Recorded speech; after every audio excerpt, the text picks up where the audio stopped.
का पहला लेक्चर है, फर्स्ट ईयर का पहला चैप्टर एटॉमिक स्ट्रक्चर के बारे में है। एटॉमिक ये एटॉमिक स्ट्रक्चर की जो माइक्रोस्कोपिक व्यू है, इसके अंदर दो पार्ट हैं। ये ऑर्बिट या शेल या एनर्जी लेवल्स कहलाते हैं और इनके अंदर इलेक्ट्रॉन जो है वो रिवॉल्व करते हैं और दरमियान में न्यूक्लियस है। न्यूक्लियस के अंदर इलेक्ट्रॉन, प्रोटॉन और न्यूट्रॉन होते हैं। अगर हम एटम को डिफाइन करें, smallest particle of matter which may or may not exist free in nature but takes part in a chemical reaction as a unit। ये एटम किसी भी पार्टिकल मैटर का वो छोटा पार्टिकल होता है जो केमिकल रिएक्शन के अंदर एज ए यूनिट जो है वो हिस्सा लेता है। एटम के अब तक जो है वो मोर देन 100 पार्टिकल जो है वो ज्ञात हो चुके हैं, सब एटॉमिक पार्टिकल्स। और इसके अंदर 3 फंडामेंटल पार्टिकल हैं, इलेक्ट्रॉन, प्रोटॉन और न्यूट्रॉन। इलेक्ट्रॉन पर नेगेटिव चार्ज होता है, प्रोटॉन पर पॉजिटिव चार्ज और न्यूट्रॉन पर कोई चार्ज नहीं होता। एटम का पहला जो कंसेप्ट था वो एक डेमोक्रिटस नामी साइंटिस्ट ने दिया था, ग्रीक फिलोसोफर था। इसने एक छोटा कोई मैटर लिया और उसे स्मॉल पीसेस के अंदर तकसीम करता चला गया। एक सबसे छोटा पार्टिकल ऐसा आया, पीस आया जिसे वो मज़ीद तकसीम नहीं कर सका और ग्रीक ज़बान में इंडिविजुअल को आटोमोस कहते हैं। तो उसने इंडिविजुअल से एटम का लफ्ज़ जो है वो निकाला। ये 5th सेंचुरी BC की बात है। तो ये एक माइक्रोस्कोपिक व्यू ऑफ एटम्स है। तो फर्स्ट एटॉमिक थ्योरी जो है वो एक जॉन डाल्टन नामी एक अंग्रेज स्कूल टीचर था 1808 के अंदर, उसने पहली एटॉमिक थ्योरी जो है वो पेश की थी। तो इसने ये सजेस्ट किया था कि तमाम के तमाम जो मैटर है वो छोटे टिनी स्फीयर पर मुश्किल है। उन टिनी स्फीयर जो bounce around with perfect elasticity and call the atom को उसने छोटे इस स्लाइड के अंदर दिखाया गया है कि उन्हें क्या कहते हैं, एटम्स कहते हैं। अब अगर इसकी जॉन डाल्टन की एटॉमिक थ्योरी को अगर हम डिस्कस करें, जॉन डाल्टन की एटॉमिक थ्योरी कहती है कि all matter elements are building blocks, elements of atoms, atoms are the building blocks of all elements. Similar atom in each element, हर एटम के अंदर जो है एटम जो है वो क्या होते हैं, सिमिलर होते हैं और तमाम एलिमेंट जो है वो किससे मिलकर बनते हैं। जैसे इमारत जो है वो ईंटों से मिलकर बनती है, बिल्कुल इसी तरह एलिमेंट जो है वो एटम से मिलकर बनते हैं और एक एलिमेंट में मौजूद तमाम एटम जो है वो सिमिलर होते हैं।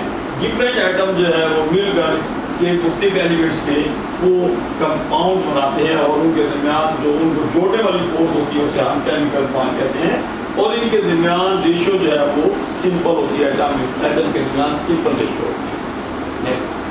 अब व्हाट इज दी शार्ट है, what is the old view about an atom. Atom का ओल्ड व्यू क्या है? Greek philosopher thought that matter could be broken into smaller and smaller unit to reach a basic unit which could be further subdivided।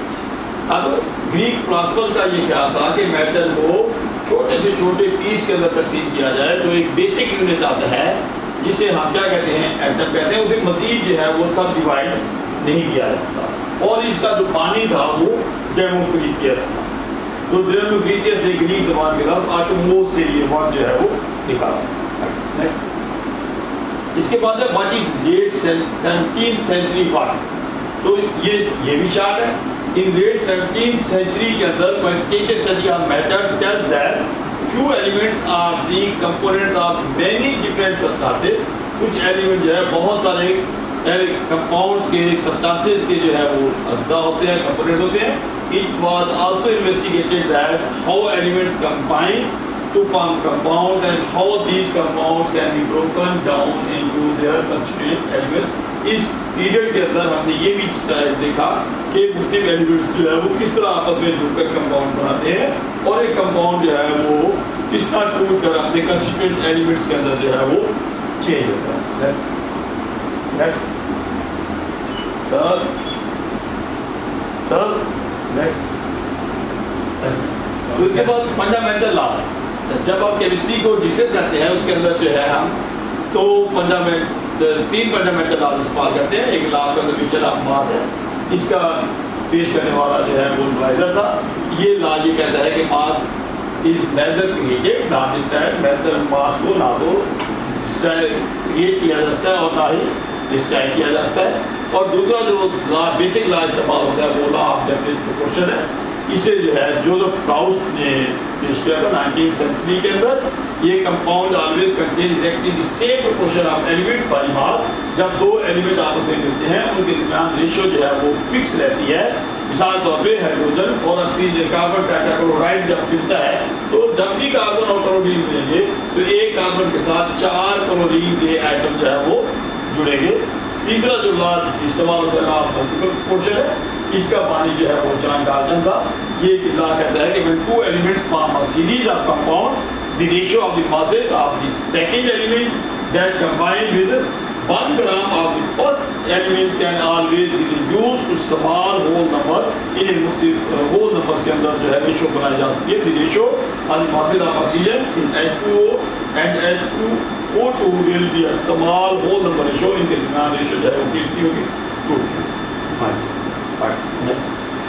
इसके बाद छोटा सा एक short है बाकी इसकी कंट्रीब्यूशन ऑफ बर्जीलियस। तो जोसेफ बर्जीलियस एक सीरियस केमिस्ट था, इसने 2 काम किए थे। एक तो मुख्तलिफ एलिमेंट्स को सिंबल इंट्रोड्यूस कराए थे और दूसरा जो है इसने एटॉमिक मासेस का जो है वो कंसेप्ट दिया। तो ये अगर हम एटम की बात करें तो एटम के अंदर जो है सब एटॉमिक पार्टिकल जो है जो फंडामेंटल पार्टिकल है वो 3 है, इलेक्ट्रॉन, प्रोटॉन और न्यूट्रॉन है। इलेक्ट्रॉन पर नेगेटिवली चार्ज होता है, प्रोटॉन पर पॉजिटिव चार्ज होता है और न्यूट्रॉन पर कोई चार्ज नहीं होता है। और इलेक्ट्रॉन जो है ये the mass of an electron is 1/1864 times the mass of hydrogen atom. Hydrogen का एटम जो है एक जो है वो प्रोटॉन पर मुश्तमिल होता है। इलेक्ट्रॉन का इसका मतलब है इलेक्ट्रॉन का मास जो है वो प्रोटॉन के मास का 1/1864 टाइम्स है। The mass of proton is equal to the mass of hydrogen atom and is taken as unit. The mass of neutron is equal to the mass of hydrogen atom and is taken as a unit। तो इससे ये इस paragraph से ये निकला कि इस atom के अंदर सबसे जो हल्का पार्टिकल है वो इलेक्ट्रॉन है और प्रोटॉन और न्यूट्रॉन का मास तकरीबन जो है वो बराबर होता है। और सब अगर हम सब एटॉमिक पार्टिकल की डिस्कवरी की बात करें तो 1900 के अंदर जे थॉम्सन ने जो है वो नेगेटिवली चार्ज पार्टिकल जिन्हें इलेक्ट्रॉन कहते हैं उनको डिस्कवर किया था। 1866 के अंदर गोल्डस्टाइन साइंटिस्ट ने जो है discovered new radiation gas discharge and called them Telam rays। These rays are positively charged। This later led to the discovery of the positively charged particles called proton in the atom। और 1932 के अंदर James Chadwick ने जो है वो no charge वाले particle जो है प्रयास किए जिन्हें न्यूट्रल से न्यूट्रॉन का नाम जो है वो दिया गया। तो ये एक एटम का ये माइक्रोस्कोपिक व्यू है। एटम का ये न्यूक्लियस है। न्यूक्लियस के अंदर 2 किस्म के पार्टिकल होते हैं, इलेक्ट्रॉन, प्रोटॉन और न्यूट्रॉन। प्रोटॉन पर पॉजिटिव चार्ज होता है और न्यूट्रॉन पर कोई चार्ज नहीं होता। और ये बाहर ऑर्बिट्स या शेल होते हैं या इन्हें एनर्जी लेवल कहते हैं। इनके अंदर इलेक्ट्रॉन जो है वो रिवॉल्व करते हैं। ये एक और व्यू है। ये ऑर्बिट, ये प्रोटॉन और ये न्यूट्रॉन और ये शेल ऑर्बिट या एनर्जी लेवल। ये इस तरह से लिखा जाता है। तो एटॉमिक नंबर ऑफ प्रोटॉन और ये atomic mass number of proton and neutron है। तो electron are arranged in energy levels shell around the nucleus of an atom। First shell के अंदर मैक्सिमम 2 इलेक्ट्रॉन होते हैं और सेकंड शेल के अंदर मैक्सिमम 8 इलेक्ट्रॉन और थर्ड शेल के अंदर मैक्सिमम 18 इलेक्ट्रॉन जो है वो